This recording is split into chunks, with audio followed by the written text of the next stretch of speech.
अस्सलाम वालेकुम व्यूअर्स, आपको वेलकम हम कहते हैं हमारे channel creative minds media CMM पर।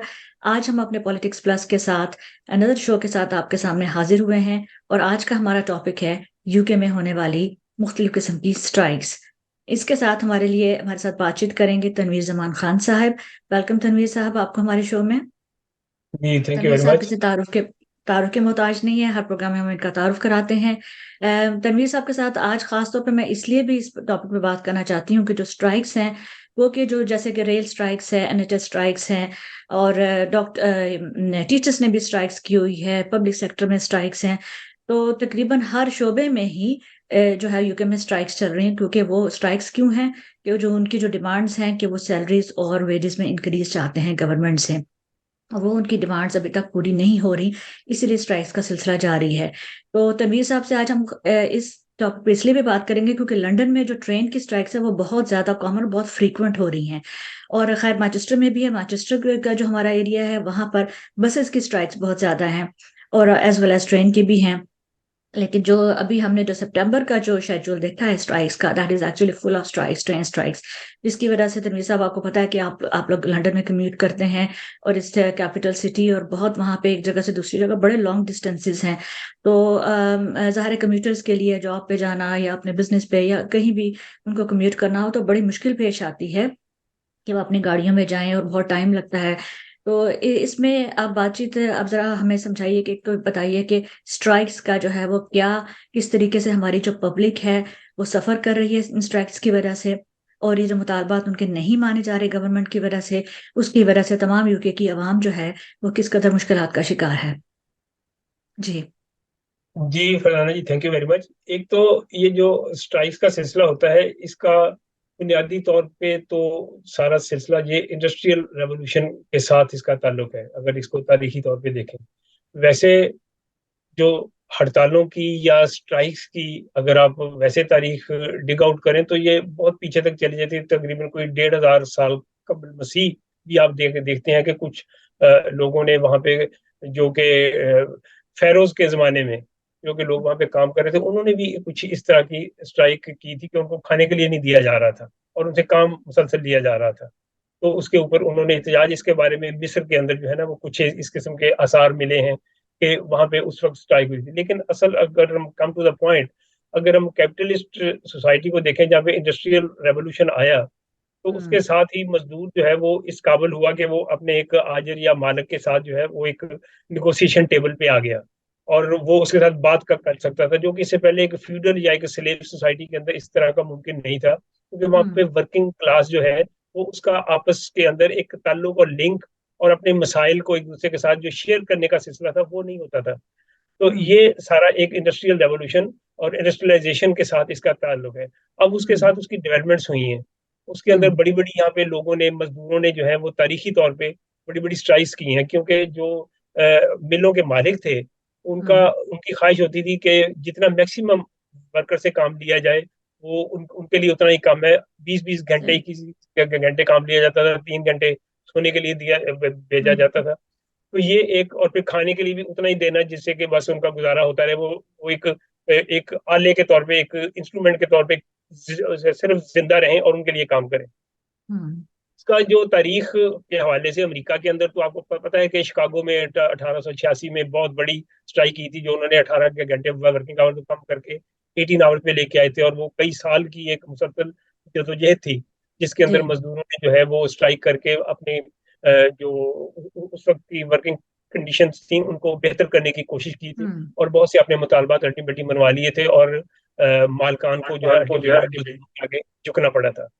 तो सही। ये एक तारीखी तौर पे सिलसिला मौजूद है। अब उसके बाद अब आप बरतानिया में देखें, बरतानिया के अंदर बड़ी बड़ी स्ट्राइक्स हुई हैं यहाँ पे। एक जमाने में यहाँ पे बरतानिया में जो कोल इंडस्ट्री थी, ये एक बहुत हम्म। बड़ी इंडस्ट्री थी, जहाँ पे के लोगों को एक सोर्स ऑफ एनर्जी बुनियादी तौर पे कोल ही था। और हम्म। उसके उसके साथ ही सारी ये आपकी जो हीटिंग का निज़ाम है, आपका इंजन, फैक्ट्रियां चलाने का इंतजाम है, वो सारे का सारा जो है वो कोल से आता था। बिल्कुल। अब कोल के अंदर कुछ जो माइनर्स जो थे, जो माइनर्स वहां पे जो कानों में काम किया करते थे, उनकी हम्म। कंडीशंस बहुत खराब थी। हम्म। 1926 में यहाँ पे जो है एक बहुत बड़ी स्ट्राइक हुई थी इसके लिए, जो कई रोज तक तकरीबन कोई उसको कहा जाता है, वो तकरीबन वो स्ट्राइक जो थी वो 116 दिन चलाई गई थी। अब हम्म। 116 दिन का मतलब है कि तकरीबन कोई 3.5 पौने 4 महीने तक वो लोग स्ट्राइक पे रहे और सही। उन्होंने जो है वो अपने अल्टीमेटली अपने मुतालबात मनवाए। तो सही। इसी तरह से 70s के अंदर यहाँ पे माइनर्स की स्ट्राइक्स हुई हैं बहुत बड़ी, हम्म। मकार्थी वगैरह की जो सारी बड़ी बड़ी हम्म। स्ट्राइक्स हुई, वो भी यहाँ पे तारीखी तौर पे देखी जा सकती हैं कि यहाँ पे स्ट्राइक्स होती थी।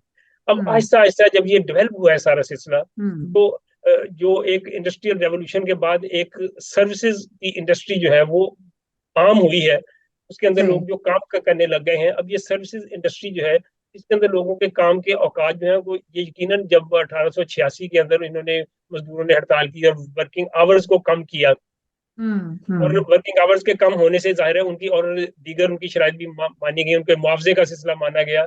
यानी उस वक्त हम्म। जो मुतालबे का सिलसिला माना गया कि जी हम 18 घंटे काम करने के बाद हमें जो मुआवजा मिलता था, हम वही मुआवजा 8 घंटे काम करके लेंगे, हम उस पर कम नहीं सही। करेंगे। अब जी। ये एक आपको आपकी वेजेस का एक सारा सिलसिला, एक ऐसा साइकिल है जिससे हम्म। मजदूर की कोशिश होती है कि वो अपनी जिंदगी आराम से गुजार सके, अपनी फैमिली को खिला पिला सके, सिलसिला चला सके। लेकिन बिल्कुल। सरमायादार की कोशिश होती है कि वो अपनी प्रोडक्ट्स को, चीजों को महंगा किए जाए और अपने मुनाफे के हम्म। अंदर मुसलसल इजाफा किए जाए। हम्म। तो हम हम्म। देखते हैं कि सरमायादार जो है वो तो अपने मुनाफे की तरफ उनका ध्यान होता है, उनका मजदूर की वेलबींग की तरफ बिल्कुल कोई ध्यान नहीं होता। बिल्कुल ऐसे ही इस है। वजह से एक बेचैनी पैदा होती है, एक हम्म। फ्रस्ट्रेशन आती है, और उस हम्म। फ्रस्ट्रेशन के नतीजे में आप देखते हैं कि लोग जो फिर मुतालबात करते हैं, पहले मुज़ाकरात होते हैं वो नहीं मानते, फिर वो छोटी हम्म। छोटी स्ट्राइक से बड़ी स्ट्राइक की तरफ आ जाते हैं। हम्म। अब बरतानिया के अंदर आपने जैसे अभी फरमाया था कि सितंबर के अंदर हम अभी क्योंकि देख रहे हैं कि स्ट्राइक्स तो पिछले कई 1.5-2 साल से तकरीबन चल रही हैं, ट्रांसपोर्ट की स्ट्राइक्स जो है, जी। ट्रांसपोर्ट के जो खासतौर पे रेल के जो मुलाजमीन है, अभी जो उन्होंने इस महीने अब 20,000 रेलवे मुलाजमीन ने इस महीने हम्म। सितंबर के अंदर जो एक स्ट्राइक्स का प्रोग्राम बना रखा है। अब हम्म। इस तरह की जो स्ट्राइक्स मुख्तलिफ जगह पे हो रही हैं, आप एनएचएस के अंदर देखें, हॉस्पिटल्स में अदरवाइज देखें, आप हम्म। यहाँ की रेलवे का देखें, आप बसेस के अंदर देखें, स्कूल हम्म। टीचर्स की आप देखें, स्कूल टीचर्स की जो स्ट्राइक बिल्कुल। थी, जो जो हम्म। यहाँ पे हुई थी मार्च के अंदर, जी। अब आप देखें बहुत बड़ी, उसके अंदर तकरीबन 500,000 लोगों ने उसके उसकी हड़ताल के अंदर सेंट्रल लंदन में पार्टिसिपेट किया था। हम्म। टीचर्स की जो सारी स्ट्राइक, अब ये हम्म। टीचर्स की स्ट्राइक है, नर्सेज की स्ट्राइक्स है, ये सारी स्ट्राइक जो है ये एक जाहिर कर रही हैं कि वर्कर्स के अंदर इतनी बेचैनी इस लिहाज से पाई जाती है कि उनको एक तरफ तो उनको मुआवजा पूरा नहीं मिल रहा ठीक तरह, जी। एक ताकि जिससे वो अपनी जिंदगी की गुजर औकात सही तौर पे कर सकें। बिल्कुल। जी। दूसरा ये है कि वर्किंग कंडीशंस जो है, जो दफातर के अंदर और फैक्ट्रीज के अंदर जो वर्किंग कंडीशन है वो बेहतर नहीं है। जी। उनको उनके फिर है कि उनको जो एनुअल हॉलीडेज हैं वो नहीं दी जाती, फिर उनसे हम्म। उनको ओवर टाइम नहीं दिया जाता, कई हम्म। जगह पे हम्म। जो है वो उनको कम पैसे दिए जाते हैं। अब जो हम्म। मैनचेस्टर की ड्राइवर्स की स्ट्राइक है उसका मकसद बुनियादी तौर पे यही है कि उनको हम्म। मुआवजा जो है, जो जो उनके साथ एग्री किया था वो नहीं दिया जा रहा ड्राइवर्स को, बिल्कुल। वहाँ पे जी। ड्राइवर स्ट्राइक कर रहे हैं इस बात के ऊपर। तो हम्म। ये जो सारा एक स्ट्राइक का सिलसिला है, ये एक जाहिर कर रहा है कि इकोनॉमी के अंदर एक एक्सप्लॉयटेशन का आंसर बड़ा स्ट्रांग है। ये जी। ये जाहिर नहीं करता कि रियासत वीक जी। हो गई है इससे, रियासत की हम्म। वीकनेस के और इंडिकेटर्स हैं, जी। लेकिन जी। ये बुनियादी तौर बिल्कुल। पर जाहिर कर रही है कि जो एक इदारों के, इन फैक्ट्रियों और मालकान के अंदर जो एक हम्म। पैसा कमाने की ग्रीड है, और जो वो उसके रिटर्न में वर्किंग फोर्स को वो बिल्कुल किसी किस्म का उनका रिगार्ड नहीं है, उनकी जरूरियात का हम्म। ख्याल नहीं है, उनको मेडिकल की फैसिलिटीज प्रॉपर नहीं दी जा रही, उनको रहायश की सहूलियात के अंदर उनके साथ कोई कंट्रीब्यूट नहीं किया जा रहा, उनके बच्चों की तालीम और सेहत के इश्यूज हैं वो साथ अटैच नहीं किए जाते। हम्म। तो ये सारी वो चीजें हैं जो कि असल में इस स्ट्राइक्स का सिलसिला बन रही हैं, और इससे हम्म। जो है वो इकोनॉमी के ऊपर अदरवाइज एक पूरा का पूरा एक असर भी इकोनॉमी पे आता है, इसका इसका एडवर्स इफेक्ट इकोनॉमी पे आता है। ज़ाहिर है जब अच्छा, काम आप स्टॉप सॉरी, होता इकोनॉमी की आप जब बात करते हैं तो मैं कुछ इस बारे में रिसर्च कर रही थी कि कि क्यों नहीं जो है वेजेस उनकी इंक्रीज की जा रही, या वो उस डिमांड पे क्यों नहीं पूरी की जा रही, गवर्नमेंट की तरफ से वो डिमांड क्यों नहीं फुलफिल की जा रही। तो उसमें ये भी था कि एक ये भी रिस्क है कि अगर वेजेस उनके डिमांड के मुताबिक बढ़ा दी जाएं तो वो इन्फ्लेशन में कंट्रीब्यूट करेंगी। यानी इन्फ्लेशन ऑलरेडी आपको पता है हम लोग सफर कर रहे हैं इन्फ्लेशन से काफी, जब से कोविड हुआ है बहुत सारे फैक्टर्स आए इन्फ्लेशन को क्रिएट करने में, या इस वक्त तक जो इन्फ्लेशन और इंटरेस्ट रेट तो सारा कुछ ज्यादा हुआ सब कुछ। महंगाई हुई, कॉस्ट ऑफ लिविंग क्राइसिस आया, एनर्जी क्राइसिस आया। तो वो उनका कहना ये है कि अगर वेजेस भी उसी हिसाब से बढ़ा दिए जाएं जिस तरीके से वो लोग डिमांड कर रहे हैं, तो वो फिर इन्फ्लेशन में कंट्रीब्यूट करेंगी। तो आप इस चीज में हमें जरा एक्सप्लेन कीजिए कि वेजेस बढ़ने से इन्फ्लेशन भी बढ़ेगी, देखिए, ये भी ये इस जो वजह एक से गवर्नमेंट इन्फ्लेशन का रिलक्टेंट सिलसिला है। है, ये जो करेंसी जी। छाप के आप मार्केट में फेंकते हैं, ये एक हम्म। सरमायादाराना इकोनॉमी का खासा है, जहाँ पे हम्म। कंट्रोल्ड इकोनॉमी चल रही है। अब मैं आपको मिसाल देता हूँ कि चाइना के अंदर पिछले 76 साल के अंदर एक दफा भी इन्फ्लेशन नहीं हुई। जी। चाइना के अंदर करेंसी उनकी उस तरीके से डिवैल्यू नहीं हुई, वो मुसलसल एक प्रोग्रेशन के अंदर है। तो हम्म। वो क्यों है? अब वो भी हम्म। बहुत सारे लोग क्या कहते हैं, जो सरमायादारी है, बहुत सारे लोग हैं, लेकिन वो जी। एक सारी कंट्रोल्ड इकोनॉमी है, जहाँ पे प्लानिंग और मैनेजमेंट जो है वो साथ साथ चलाई जा रही है। और बिल्कुल। उसके अंदर हर दफा जहाँ पे आपको इन्फ्लेशन की जरूरत होगी, आप वहीं पे प्राइस का कंट्रोल करते हैं, प्राइसों को कंट्रोल करके आप चीजों को आगे चलाते हैं। अब सही इन्फ्लेशन सही। जो है, आप देखें, इन्फ्लेशन ना करें अगर ये, अब हम्म। ये जिस तरीके से यहाँ पे प्रोड्यूसर्स ने अपने आपकी आप रोजमर्रा की अशिया की प्राइसेस जिस तरीके से बढ़ा दी हैं। अब हम्म। अगर आप किसी भी स्टोर में अब जाते हैं जहाँ पे चीजें लेने के लिए, आप हम्म। 6 महीने पहले जिस प्राइस में अपनी ट्रॉली भर के ले आते हम्म। थे, आज आपको हम्म। उससे 1.5 गुना ज्यादा पैसे देने पड़ते हैं उसी प्रोडक्ट बिल्कुल के ऐसे ही है। लिए। हम्म। तो ये जब जाहिर है कि इसका मतलब ये है कि वो महंगाई इस तरीके से हुई है कि अब लोगों को आप कह रहे हैं कि जी इन्फ्लेशन बढ़ेगी, आपने उधर उनके हम्म। मुनाफे बढ़ा दिए हैं। अब एनर्जी का हम्म। क्राइसिस देखें, यहाँ पे एनर्जी क्राइसिस जो है, उसके अंदर आपने बिलों के अंदर तकरीबन 300 टाइम्स, 400 टाइम्स इजाफा किया है। लेकिन उसके बिल्कुल। मुकाबले में आप लोगों को कहें कि जी हम आपकी तनख्वाहें बढ़ाएंगे तो हम यहाँ पे एब्सोल्युटली। इन्फ्लेशन आ जाएगी, ये तो एक तरह का मिसलीडिंग बात है, क्योंकि मिसलीड और आपने खुद बड़ी कंट्रोल नहीं अनफेयर ये किया। मेजर है कि या तो अगर आप प्राइसेस बढ़ा रहे हैं तो फिर वेजेस भी इंक्रीज करें ताकि वो उस चीज को वो अपना बेसिकली सारा अफोर्डेबिलिटी उनकी। कंट्रोल तरीके से चलाने की जी। जरूरत होती है। ये नहीं होता जी। कि आप एंटरप्रेन्योर को बिल्कुल फ्री हैंड दे दें, और खाने वाले जो लोग उसके जो जो वहाँ पे कंज्यूम कर रहे हैं उनकी प्रोडक्ट्स को, उनके ऊपर आप इनकम का एक बैरियर लगा दें। ये जी। एक अपने तौर पे सरमायादारी का एक इस्तेसाली तरीकाकार है, मैं समझता हूँ, जिसके खिलाफ बहरहाल लोग एहतजाज कर भी रहे हैं। एनर्जी के ऊपर तो बहुत यहाँ पे हम्म। मुजाहरे भी इस बारे में हो रहे हैं, और लोग लिख भी हम्म। रहे हैं, सेमिनार भी हो रहे हैं कि ये एनर्जी क्राइसिस जो है, ये डेलिबरेटली कॉन्शियसली हम्म। एक बनाया गया है, एक प्योरली मैन मेड है। इसका कतई तौर हम्म। पे एक नेचुरल जंग से या किसी और से लिंक नहीं है, बल्कि ये चंद ओके। लोगों की मुनाफाखोरी के लिए बनाया गया है। सही। ओके। अच्छा। जी। तो बात ये थी कि जो ऑफर्स के बारे में, कि जो ऑफर्स गवर्नमेंट उनको कर रही है, आरएमटी जो उनकी यूनियन थी लास्ट लास्ट ईयर, ये देखा कि उनको ऑफर की गई, इस वक्त मेरे पास फिगर नहीं है, कुछ परसेंट वेजेस इंक्रीज की, लेकिन उनके वो डिमांड से वो बहुत कम थी, तो उन्होंने कहा नहीं हमें पता नहीं 9% चाहिए, ये 10% इंक्रीज चाहिए, इस तरीके से। तो वो उन्होंने पूरी नहीं की। क्या आपको क्या ऐसा लगता है कि क्या ये बजट उनके पास लो है यूके की गवर्नमेंट के पास, कि वो सबकी डिमांड्स को पूरा नहीं कर सकते, कि वो इतना एलोकेट नहीं कर सकते ये बजट सारा मसला वेजेस गवर्नमेंट का इंक्रीज के नहीं है, लिए? सारा मसला जी। गवर्नमेंट का नहीं है। यहाँ पे बहुत सारा हम्म। हिस्सा जो है ना वो प्राइवेट है, और प्राइवेट के अंदर यहाँ पे जैसे मिसाल के तौर पर ट्रांसपोर्ट है, जी।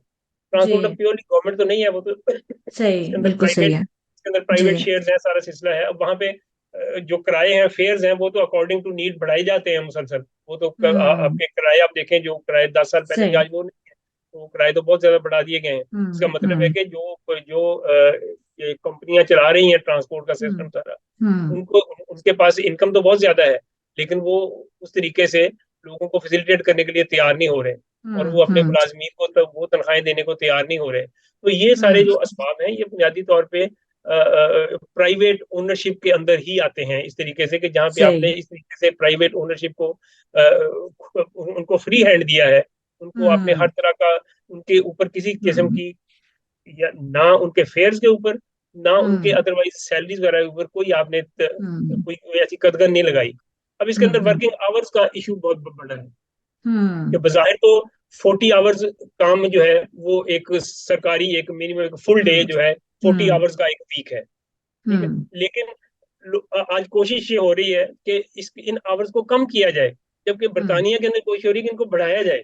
अब ये देखें ना, हम्म। उल्टी चीजें हो रही है। लोग ये क्या कहते हैं कि टेक्नोलॉजी इतनी एडवांस हो गई है कि उसके हम्म। अंदर आज लोगों को 40 आवर्स भी काम करने की, आप यूरोप के अंदर जाएं, आपको वहां पे ऑस्ट्रिया के अंदर देखें, स्विट्जरलैंड के अंदर, वहां पे 35 आवर्स वीक का एक वीक है, 35 सही। आवर्स का वीक है, हमारे 40 आवर्स का है। एग्जैक्टली कनाडा ऐसे ही के है अंदर जी। इस तरीके से का काम है। तो ये कई हम्म। जगह के ऊपर जो है वो जो है वो वर्किंग आवर्स के ऊपर काम हो रहा है। स्वीडन के अंदर आप देखें, स्वीडन में 36 आवर्स है। हम्म तो ये जो वर्किंग आवर्स का भी इसके साथ लिंक है कि इंसान जो है उसकी जो तरक्की या प्रोग्रेशन है वो असल में कम वर्किंग आवर्स की तरफ जा रही है, ना कि उनको बढ़ाने की हम्म तरफ। हम्म जब कम की हम्म तरफ जा रही है तो उसके मुकाबले में मुआवजा भी ज्यादा चाह रही है। एग्जैक्टली। अगर कम काम करें, क्योंकि टेक्नोलॉजी की रिप्लेसमेंट है ना, टेक्नोलॉजी काम बिल्कुल कर रही बिल्कुल है, बिल्कुल, जी जी जी। ऑटोमेशन बहुत ज्यादा हो गई है। अब आप हम्म वर्किंग आवर्स, फिर उसके अंदर डेज का इशू है कि आपने कितने डेज में काम करना है, आपको एनुअल लीव कहाँ तक जी मिलेगी। जी। एनुअल लीव आपकी 5 वीक्स की है, 4 वीक्स की है, कितनी है। तो ये सारी हम्म की सारी चीजें वर्किंग जो उसकी जो माहौल है उसको हम्म बेहतर भी बनाती हैं, उसको खराब भी करती हैं। खासतौर पे जब हम्म। वर्कर जो है वो कंपैरेटिव एनालिसिस करता है कि दूसरे मुल्क या दूसरे डिपार्टमेंट या दूसरी कोई इंडस्ट्री वहां पे हम्म सहूलतें इस तरह की हैं, तो उनके अंदर एक हम्म बेचैनी आती है। वो फिर अपना मुतालबा करते हैं कि जी हमें भी कंपेटेबल उसके साथ बनाया जाए और हमें हमें भी हम्म। वही चीजें दी जाए जो आप दूसरी जगह पे दे रहे हैं। तो ये एक वर्किंग कंडीशन का सारा एक सिलसिला जो है, ये इसकी एक मैं समझता हूँ बड़ी अहम एक सारी जरूरत है कि सारी चीजों का कम्बिनेशन ठीक हो। वो हम्म, प्राइवेट ओनरशिप के अंदर एक लेवल से आगे होता नहीं है, क्योंकि सही प्राइवेट सही। जो होता है जरा उसकी ख्वाहिश होती है कि वो अपने प्रॉफिट्स को मैक्सिमाइज करे हम्म। और उसके मुकाबले में कम से कम अखराजात करे। उसके जो हम्म अखराजात कम होते हैं वो सबसे पहला नजला जो गिरता है वो वर्कर के ऊपर आता है कि उसको सही। पैसे कम से कम दिए जाए और हम्म। उसके आवर ज्यादा से ज्यादा लिए जाए। तो हम्म। ये जो कंडीशंस है इनको बेहतर करने के लिए जाहिर है फिर एक स्ट्राइकों का एक सिलसिला शुरू होता है, लोग अपने मुतालबात करते हैं, सड़कों पे आते हैं और फिर अपने मुतालबात को उस तरीके से पब्लिक में ला के एक प्रेशर डालते हैं इदारों के ऊपर कि उन्हें वो सहूलियात दी जाएं जो वो मुतालबा कर हम्म रहे हैं। और फिर उसके ऊपर मुज़ाकरात होते हैं, एक नेगोशिएशन होती है जहाँ पे कि लोगों को जो उस नेगोशिएशन के अंदर ये तय किया जाता है कि ये कि आप इतना ले लो, इतना दे दो, एक जी गिव एंड टेक जी। का सारा सिलसिला जो है वहां पे हम्म। चलता है। तो ये एक जी। सिलसिला इस तरह का है सारा, तो इकोनॉमी के अंदर। अच्छा, एक और चीज भी इसमें, एक और फैक्टर भी है कि जो गवर्नमेंट या जो प्राइवेट सेक्टर जो ऑफर करते हैं वेजेस इंक्रीज और सैलरी इंक्रीज, जो उनकी डिमांड्स के मुताबिक कि चले हम इतना नहीं, हम इतना आपको इंक्रीज कर देते हैं, उसमें पब्लिक सपोर्ट का भी एक बड़ा मिररिंग इफेक्ट है। कि जैसे कि एनएचएस को पब्लिक सपोर्ट सबसे ज्यादा है, यानी एनएचएस से लोग जो है वो ज्यादा अफेक्ट होते हैं, ज्यादा जरूरत है कि हम जो भी आप देख रहे हैं कि एनएचएस इज ऑलमोस्ट डाइंग। तो अपॉइंटमेंट्स का सिस्टम खराब है, हॉस्पिटल की जो है वो डिले हो रही है अपॉइंटमेंट्स, और बहुत लॉन्ग क्यूज हैं। पता होती है कि हम सफर कर, एम्बुलेंस बुलाए तो फौरन नहीं आती है, एम्बुलेंस भी 2-2.5 घंटे के बाद आती है। वो देख लेते हैं कि बंदा मरने वाला तो नहीं है, तो बस ठीक है 2 घंटे बाद चले जाएंगे, चाहे वो जितनी भी मर्जी तकलीफ में हो। तो ये भी चीज एक है गवर्नमेंट की स्ट्रेटेजी, कि जो डिपार्टमेंट या जो सेक्टर, मतलब जैसे एनएचएस का है, तो वो उसकी पब्लिक सपोर्ट ज्यादा है, लिहाजा उनको अच्छी ऑफर करेंगे। और उसके बाद जो है जो जो बाकी के लोग हैं, जैसे टीचर्स हैं, अब टीचर्स में भी है, टीचर्स हैं, फिर सिविल सर्विस के जो लोग हैं, उनको मतलब ऐसे से उन्होंने ये एक सिस्टम ही इस तरीके का रखा हुआ है कि अगर एक को ऑफर करेंगे तो बाकी भी उससे मुतासर होकर भी उनकी मान लिए, तो चले हम जो भी है हम भी अपनी वो कर लेते हैं, एग्री कर लेते हैं। लेकिन अब टीचर्स में भी जैसे कि टीचिंग असिस्टेंट को कम ऑफर कर रहे हैं, हालांकि टीचिंग असिस्टेंट जो है वो भी बराबर की मेहनत करती हैं, और बल्कि वो मेरा ख्याल है वो जो टीचर्स जो कर रही होती है, लेकिन टीचिंग असिस्टेंट का भी इक्वली ही उनकी पार्टिसिपेशन होती है, कंट्रीब्यूशन होती है एजुकेशन सिस्टम को रन करने के लिए। उनको उस तरीके से ऑफर नहीं की जा रही। इसी तरह जूनियर डॉक्टर्स का, नर्सिस का, सीनियर डॉक्टर्स का, वो सेपरेट सेपरेट सबको ऑफर्स कर रहे हैं, वो ये नहीं कि सबको जो है। तो ये एक बड़ी मुश्किलात हैं और ये समझने की जरूरत है। लेकिन इसके साथ साथ ये एक बड़ा हम लोग थोड़ा सा कंपैरिजन चाहते हैं हमारे बैक होम कंट्रीज के साथ, कि वहां पे जब हम स्ट्राइक्स करते हैं तो इस तरीके की पुरअमन स्ट्राइक्स नहीं होती जिस तरह यहाँ भी होती हैं। यहाँ पे स्ट्राइक्स का मकसद जो है वो अपने मुतालबात सिर्फ मनवाना है पुरअमन तरीके से, या ये कि एक तरीके से तकलीफ दे के कि भी हम ट्रेन नहीं चलाएंगे तो लोग तंग होंगे, तो लिहाजा आपको वो करनी पड़े। लेकिन वहां पे यहाँ पे कुछ जलाओ घेराव वाली सिचुएशन नहीं होती है। तो आप जरा इस बारे में करिए, फिर हम सम अप करते हैं हमारी इस गुफ्तगू को। जी, आपने आपने काफी सारे मौजूदात अपनी बातचीत जी, में किए मैंने हैं ये कहा कि सिलसिले में। पाकिस्तान में और तो हमारे इंडिया में जो इसमें मतलब जो इसमें दो बैक इसको होम हम है, थर्ड दो वर्ल्ड। हिस्सों में करते हैं। मैं मुख्तसर आपको दो हिस्सों में इसके जवाब देता हूँ। एक एक ठीक तो है। ये है कि जो आपने एनएचएस वगैरह का किया कि एनएचएस के साथ पब्लिक सपोर्ट होती है, बिल्कुल जी एनएचएस के साथ पब्लिक सपोर्ट है। एनएचएस जो है वो एक बरतानिया के अंदर एक बहुत बड़ी ब्लेसिंग है लोगों के लिए।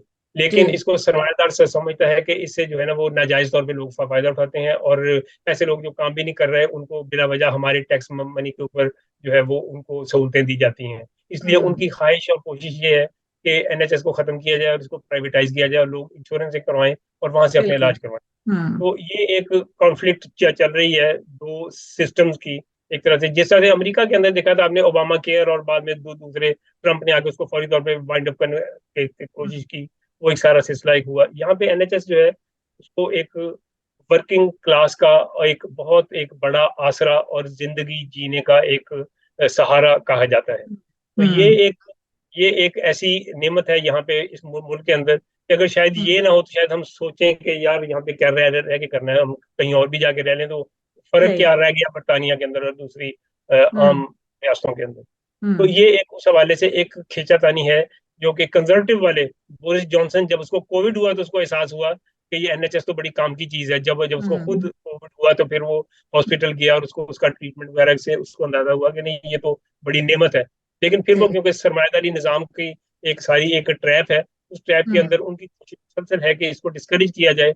इसीलिए अब ये जो लॉन्ग क्यूज हैं, आपको जीपी के साथ मिलना बड़ा मुश्किल हो गया है, हॉस्पिटलों के अंदर आपको एडमिशन नहीं मिल रहा, ट्रीटमेंट प्रॉपर नहीं मिल रहा, बेड खाली पड़े हैं लेकिन बाहर क्यूज हैं साल साल की। तो ये जो सारा सिस्टम है, ये एक असल में एक सरमायादारी निजाम की अंदर की जंग है। एक वो लोग हैं जो चाह रहे हैं कि इसको खत्म किया जाए, एक वो लोग हैं जो चाह रहे हैं कि इसको चलाया जाए। तो ये उनकी आपस की जंग है। इसके अंदर अल्टीमेटली सफर तो जाहिर है कि आम आदमी करेंगे जो इस सिस्टम के बेनिफिशियरी हैं। अब दूसरी बात जो आपने की है कि पाकिस्तान वगैरह या इस तरह के ममालिक में जो स्ट्राइक्स होती हैं वहां पे वो रिजल्ट नहीं आते, क्योंकि वहां पे रिजल्ट तो वैसे ही नहीं आते। वहां तो कुछ कोई काम कोई सिस्टम उस तरीके का है ही नहीं। वहां पे स्ट्राइक होती है, स्ट्राइक की कोई बॉदर नहीं करता जब तक वो देखते हैं कि ये कंट्रोल की जा सकती है कि नहीं। ये छितर मार के जाएंगे या आंसू गैस से काम कंट्रोल में आ जाएगा या गोली चलानी पड़ेगी। वहां पे इस तरीके से देखा जाता है। वहां पे लोगों की मसाइल और उनके डिमांड्स को नहीं देखा जाता। वहां पे कि वो उनकी डिमांड्स क्या है, इसको पूरा किया जाए। तो देखा जाता है कि ये जो बाहर निकले हैं ये छितर फेरने से जाएंगे या ये डंडा चलाना पड़ेगा या इनको आंसू गैस चले, करनी पड़ेगी, बहुत शुक्रिया चलानी तनवीर पड़ेगी। साहब, आपकी गुफ्तगू बहुत दिलचस्प है। अभी actually running out of time, मुझे नोटिफिकेशन भी आ गई है। तो बहुत शुक्रिया for staying with us and being part of the show and for giving us very important information and also the history of strikes in UK के कहाँ से किस तरह स्टार्ट हुई और पूरी दुनिया में किस तरीके से स्टार्ट हुई। तो बड़ी यूजफुल नॉलेज आपने हमारे व्यूअर्स को दिया है, उसके लिए बहुत बहुत शुक्रिया। तो फिर